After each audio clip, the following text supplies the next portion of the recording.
কয়েক ঘন্টা পর উন্নত চিকিৎসার জন্য দেশ ছাড়ছেন বেগম খালেদা জিয়া। হয়তো আগামীকাল আজকে যে রাত পোহাবে ভোরে হয়তোবা তাকে লন্ডনে নিয়ে যাওয়া হবে উন্নত চিকিৎসার জন্য। শেখ হাসিনা মৃত্যুদণ্ড মাথায় নিয়ে ভারতে সজীব ওয়াজেদ জয়ের বিরুদ্ধে আজ গ্রেফতারি পরোয়ানা জারি হয়েছে, তিনিও দেশে নাই। আর কয়েক ঘন্টা পরে 4 জনের কেউই দেশে থাকবে না।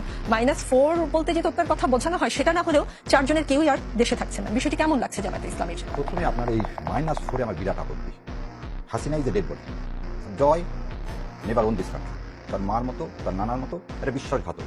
বিশ্বাসঘাতককে আপনি 4 মধ্যে নিয়ে এসে যদি আলোচনার বিষয়বস্তু করতে চান, সে বিষয়ে আমি আলোচনা করতে একদম নারাজ। আমি আবারও বলছি, Hasina is a dead body. Hasina নিজের দাফন, নিজের কাফন ইচ্ছা মতো তার শ্বশুর বাড়ি ইন্ডিয়াতে চলে গেছে।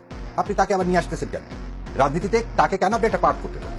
তবে যারা এই ধরনের কথা বলে -4 বলে খালেদা জিয়া চলে যাবেন, এটা একটা রাজনৈতিক মিথ্যাচার এবং এটা দেশনেত্রীকে অপমান। কারণ তিনি এই দেশকে বলেন তো সন্তানের মায়া ত্যাগ করে এই দেশকে আঁকড়ায় ধরেছিল।